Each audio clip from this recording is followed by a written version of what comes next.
Hi everyone, can you believe it is back to school time already?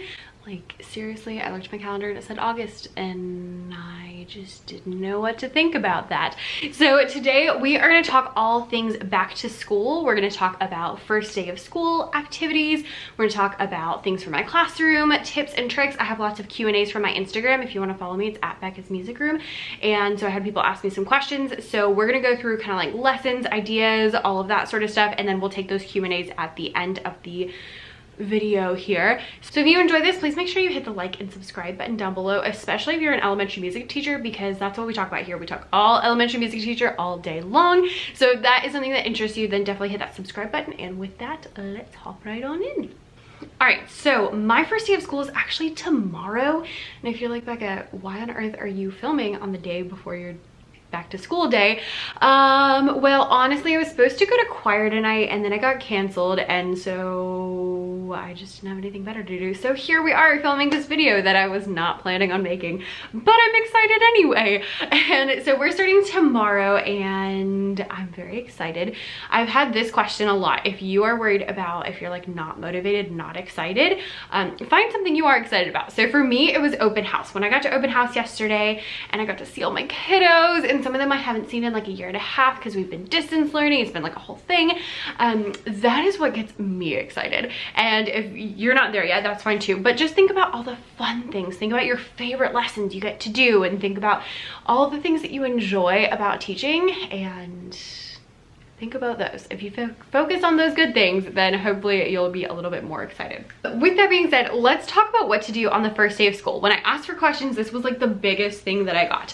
So my basic premise for the first day of school is that I'm looking to make sure that we do something really active, that the kids are up, they're moving, they're having fun. I want them to be making music, but I also kind of want to ease them into it. So I don't actually force the singing on the first day, which I know is like a controversial thing, but I do try to get them singing on the first day, and sometimes I don't, and that's okay, especially at the upper grades. With little kids, I don't care, but with 4th and 5th grade, sometimes we don't sing on the first day, and that's fine with me. I also look to see if we can do a name game, and I want to make sure, of course, that we go over those rules and rituals and procedures that you have to go over at the beginning of the school year that are maybe not the most exciting thing. So those are the 4 things I'm looking to include in my lesson, and honestly, sometimes all 4 of them don't happen because, man, sometimes that first music class goes by like that, and so it is okay if you don't hit all of them, but that's kind of what I shoot for and what I'm looking at as I'm creating my lessons. So we're going to talk about a couple of different ideas and activities you can do for each of those categories, but before that, I do want to mention, last year I did kind of like a play-by-play video for every week of the entire school year. So I sat down and I would say, okay, in August, this is what 2nd grade is learning, and so it'd be a whole bunch of lessons about law or quarter rest or whatever, and a lot of people really enjoy those. So I want to know, if you were around last year and you want to see them again, let me know in the comments. If you're around and you don't want to see them, let me know in the comments. And if you weren't around but you're like, oh my gosh, that sounds amazing, let me know that in the comments so I know whether or not you would like me to continue those videos. And I will also leave a link to the playlist so that if you want to see those previous videos, then you can. I have some from last year when we were distance learning, as well as from previous years when things were normal. With that being said, ideas for each of these different categories. So let's start with names. Names can be a tricky thing for elementary music teachers because we just have so many children. So name games are one of the best ways that you can really speed up learning their names and just kind of make sure the kids feel seen and help the kids learn each other's names and all those good things. Now we're gonna have a whole video about a whole bunch of different name games, so I'm just gonna pull out a couple of my favorite ones that we're gonna do. With 4th and 5th grade, I love the chant, jump in, jump out. So this one goes, jump in, jump out, and turn yourself around. I said jump in, jump out, and introduce yourself. So everyone says that part, and then one person, whoever is up front or in the middle of the circle, however you want to do it, goes and they get to say their name, something they like, and something they can do that we're all gonna do. So it might be, I'd say, my name's Miss Davis, and they all go, yeah. My name's Miss Davis, yeah. And I like ice cream, yeah. And I can snap, yeah. And then we all go, all right, all right, all right. And we do whatever they say. So if they say stomp, if they say dab, if they say floss, we do whatever. And yes, I do allow them to do those things because you know, that's fun. And so that is one of my favorite ones for the upper grades. I've done that 3rd through 5th and they all enjoy it, but I like to save it kind of for 4th and 5th grade. With 3rd grade, I do a couple of different ones. I think this year we're actually not gonna do a name game, but we are gonna do an activity where somebody gets to choose the action, and that is the song Mama Llama. So this song is typically done in a circle. I don't think we'll do it in a circle because we're still, you know, trying not to touch each other. And so you go in a circle and you go pat down and then pat out and tap the other people's hands. And it goes, Mama Llama, Kuma La Pizza. Mama Llama, Kuma La Pizza. Oh, no, no, no, la pizza. Oh, no, no, no, la pizza. And then at this point, whoever's in the middle or in the front gets to pick whatever action we're gonna do, and we all just copy them. And so the second half goes, Any, many, dix a penny, oompa, a loompa, lanny, okeechobee, ava, wachi, x, y, z. Whew, I'm impressed that I got that on the first try. I didn't even try it beforehand. Look at me. So that is the one we're gonna do with 3rd grade. It's not a name game again, but there is an aspect of like calling kids names. They get to kind of show off, that kind of stuff. But 1st and 2nd grade, we are gonna do a couple of different name games. One of them is the song Round and Round. So that one goes, round and round you must go, boom shakalele chee chee boom. And then you add the person's name. So I'm gonna go with Athena because that's my dog who's sitting right here. And you go, down Athena you must go, boom chakalele chee chee boom.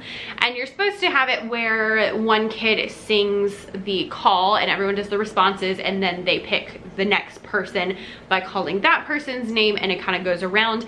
With the first time, we will not do that. I will just sing the call and they'll do the response, and it'll be a great time. So we're gonna do that with 1st and 2nd grade. We're also going to do one with 1st grade that is very simple. You just go tap, tap, tap, clap, and it's name, name. Say your name. My name is Miss Davis.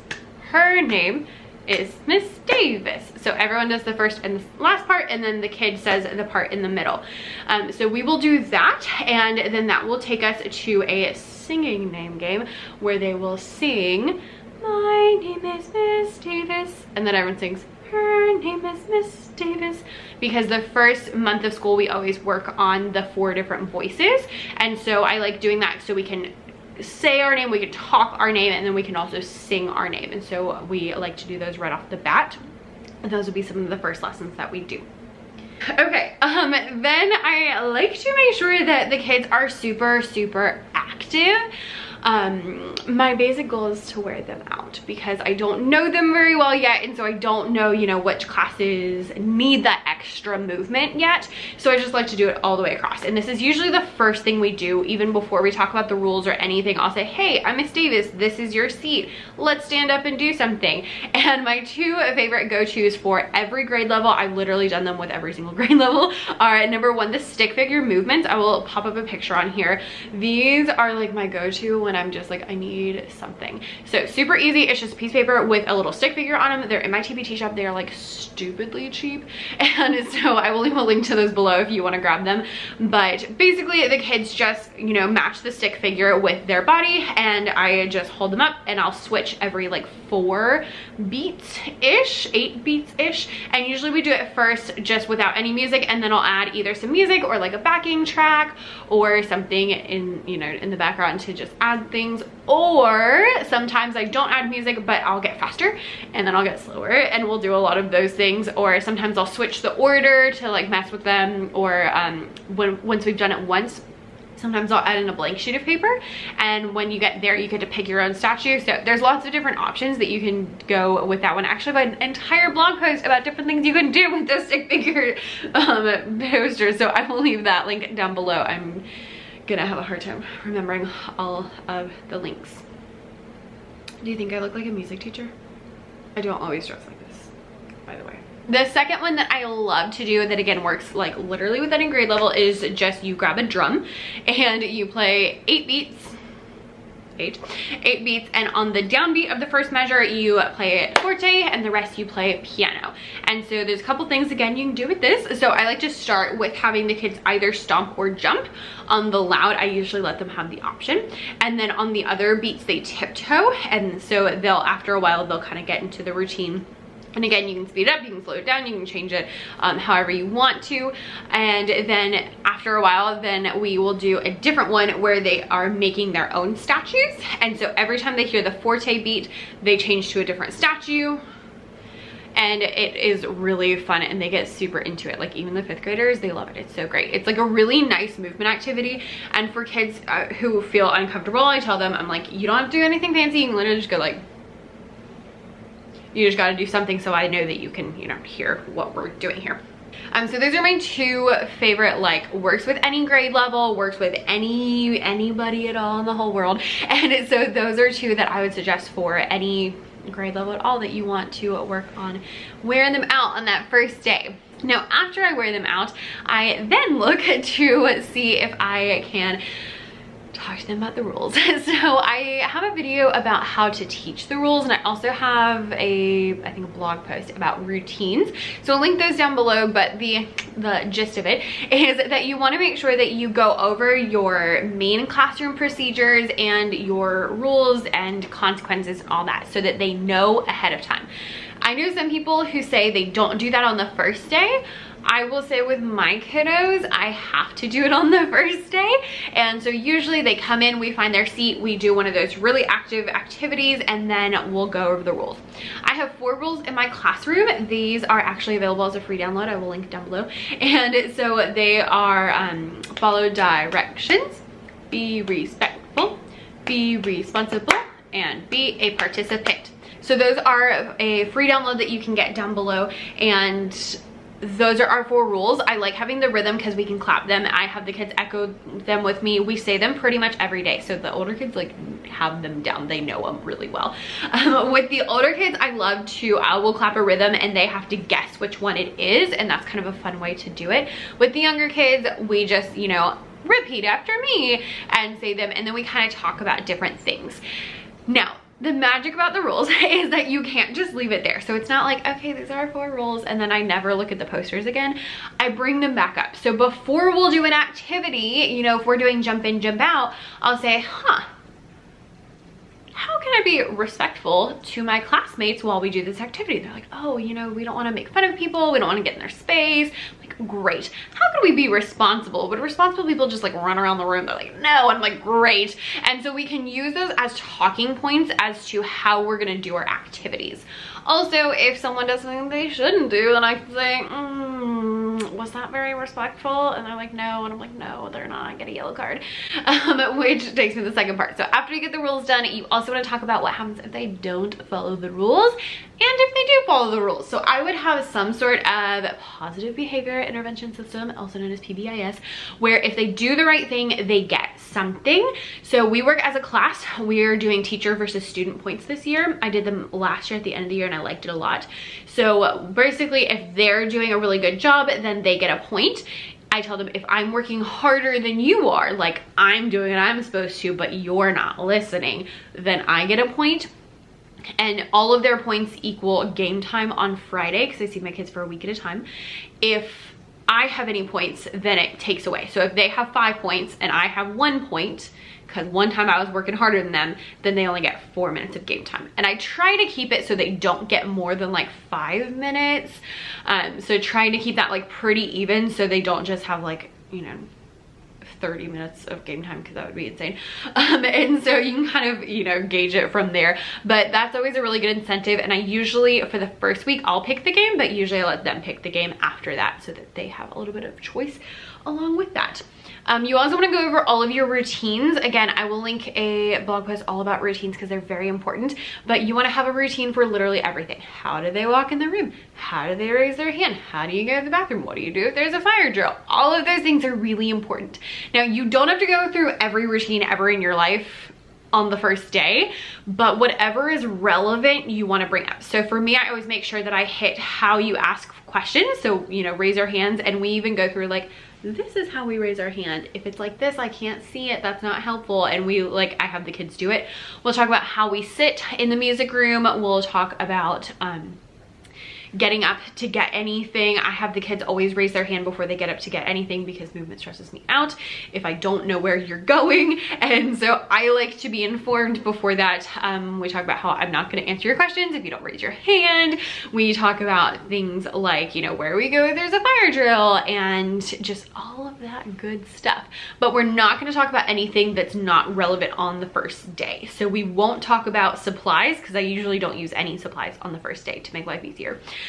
So we'll, you know, address that when it comes. We won't talk about rotating until we're going to rotate, stuff like that.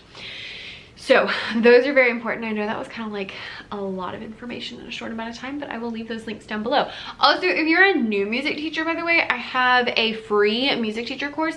I will leave the link down below, and it goes through, it's 7 days. Each day is like a short little video that talks about one topic. So it's like how to teach rhythm, how to teach melody, how to come up with what you're gonna teach, rituals, routines, and classroom management, and like all of those things. There's like one main video and then lots of links, lots of freebies, lots of other things down below for more information. Super chill. They're all pretty short, but really good information. I've gotten really good feedback about it from new teachers. So I will leave that link down below. If you are new or new-ish, or you just want to do it, then go for it. All right, and the last little category is that I want the kids to be making music as soon as possible. Now with the older kids, that's usually just the jump in, jump out game. But with the younger kids, we will try to, you know, walk to the steady beat. We'll learn some songs, or maybe just one song, but I specifically love songs that the kids can do pretty easily. So call and response songs are great because the kids only have, you know, like a little tiny piece that they have to do. And it's like there's not a lot of pressure because they're just repeating after you. Another good option is when there's a song that has kind of like a refrain to it, maybe. I don't know what to call it. But for example, this year we're gonna do My Mama is a baker? Was a baker. I don't know. But it goes, my mama was a baker, a baker, a baker. My mama was a baker, and this is what she said. And so the first time we do it, I'll just have the kids do that.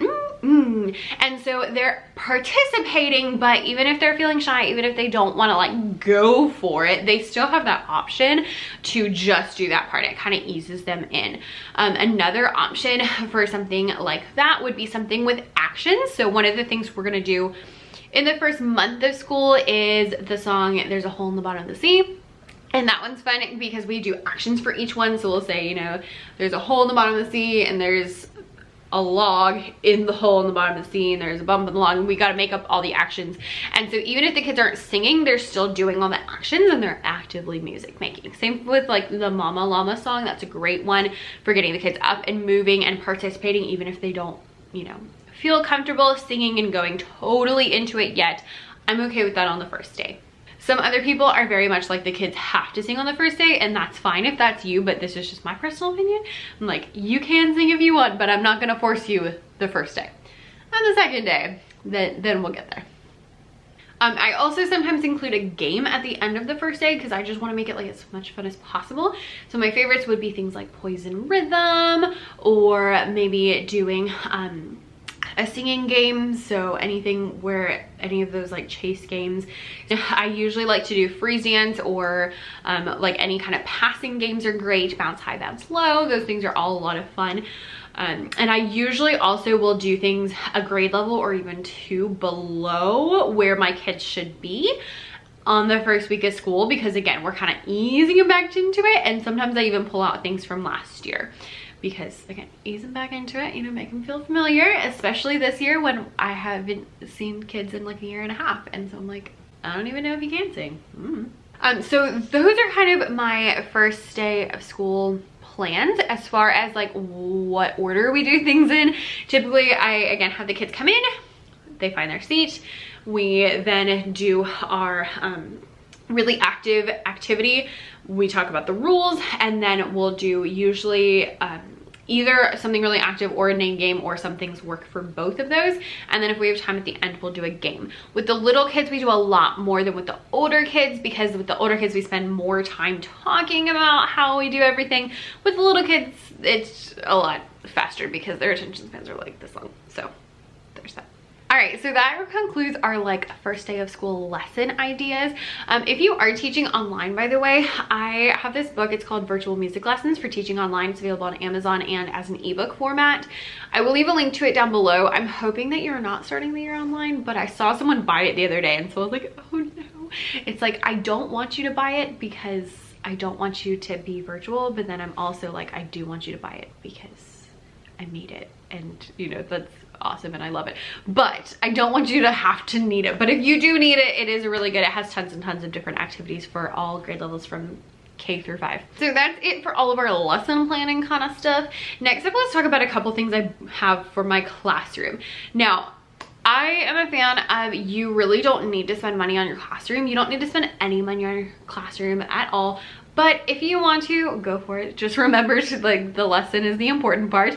And so I have a pretty simple classroom setup. I do have some decor items. They are available in my TBT shop. I have like a map theme. I'll pop some pictures up here. And so I have like mapped theme, instrument bunting. That's probably my favorite thing in my classroom. It's so colorful, and then it also like really is helpful because we can talk about the instruments when they just, you know, come up, and just all sorts of different things. But I got a couple of things this year in particular, and of course I took them out of school, so now I don't have them, but I'll see if I can pop up pictures here.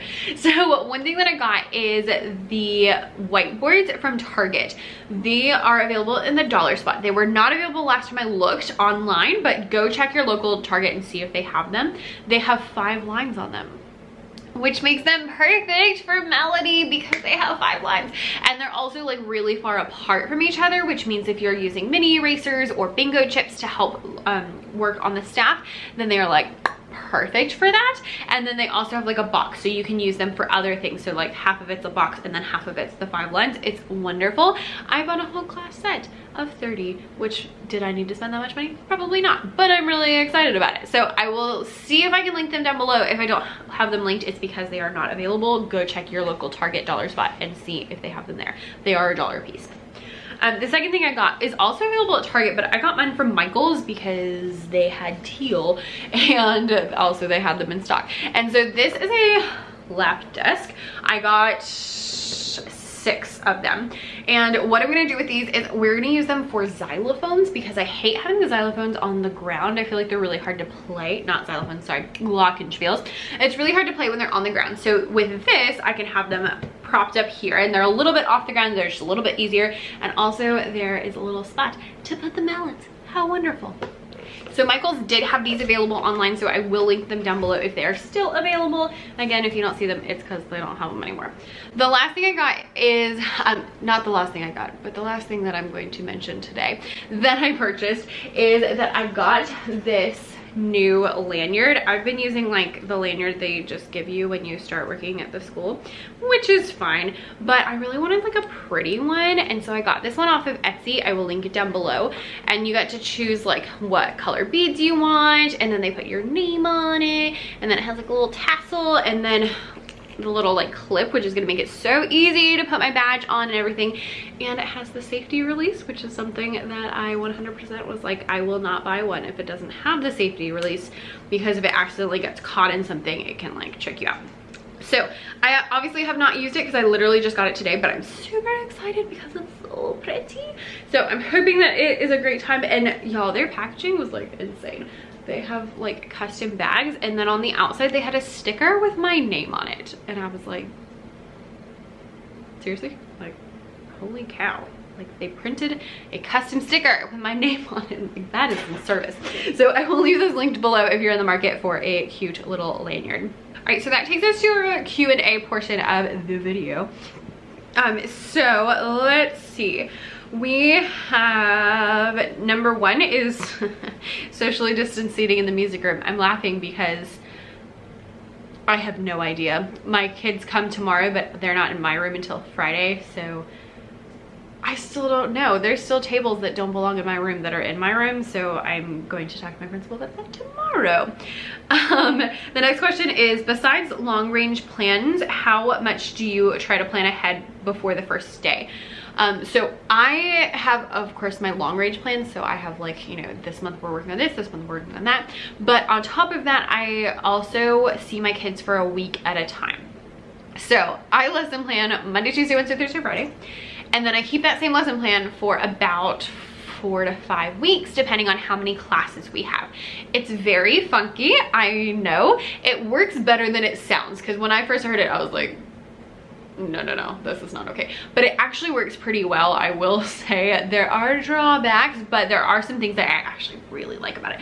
So with that, I basically plan for a month at a time because of that. And then usually I'll have some ideas of what I want to do next month, even if I don't have like my plan written out, because I'll be writing this plan. I'm like, oh, I can't fit this here, I'll put it next time, or oh, once we learn this, then we can do that. And so I'll have other ideas and I will put them there. But I only like really plan for 1 month at a time. Where'd you get your music teacher mug? I got it from TJX, Marshalls, one of those. So you'll just have to go and hunt for them yourself. What are your first day of school lesson ideas? We already talked about that. How do you know where and when to put things in scope and sequence? Actually, our blog post this week is all about scope and sequence, and there will be a video with it as per usual. And so basically, you cheat. And by that I mean you find a sample sequence. So there's one from the Holy Names Kodai database, so I will leave that link down below. There's also some in different books.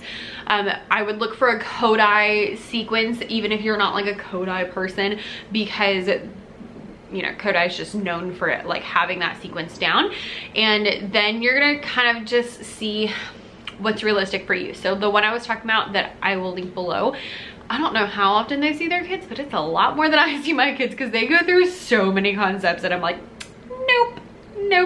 So basically the Kodai way is you'll spend pretty much all of kindergarten doing like prep activities. I don't teach kindergarten, so my first few months of first grade are prep activities.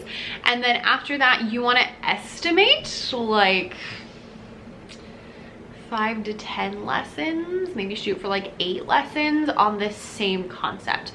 So I heard you want 5 to 8 before you introduce the actual concept. So you want like, you want to sing So and Me songs for 5 to 8 lessons before you ever learn what So and Me is, and do all the prep. So you want to do, you know, the high and the low, and like get the things prepared so that you're ready when you get there.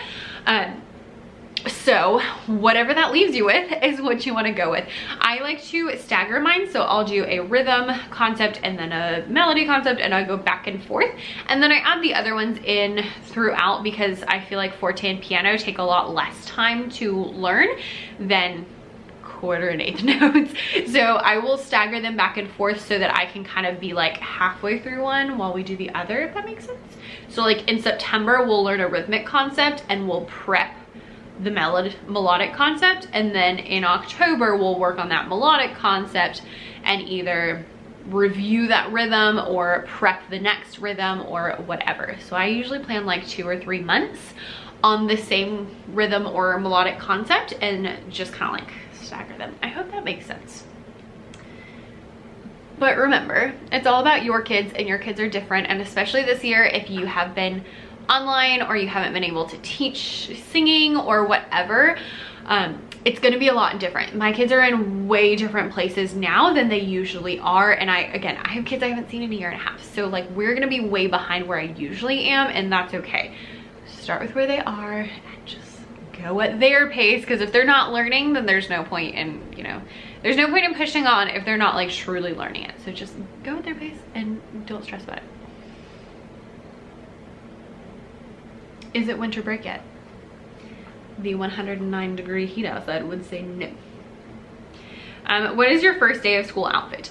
So my first day is tomorrow, but I think this is what I'm gonna wear. This is a cute little Amazon dress. It's short sleeve, it really thin, which is nice when it is hot out.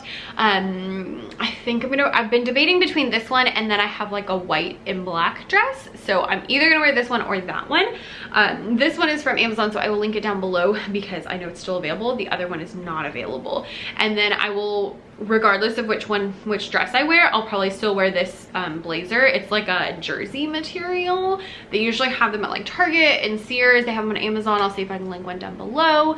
And I don't know what shoes I'm gonna wear yet. I usually wear heels on the first day of school because I like to be dressy, and also because I think I stand weird, and so my heels hurt at the end of the day. So if I wear heels, it kind of pushes the weight, it like shifts the weight of my foot so that I'm not like digging into my heels, and so my feet actually hurt less when I wear heels. So people ask me, they're like, how do you teach music in heels? I'm like, I have to.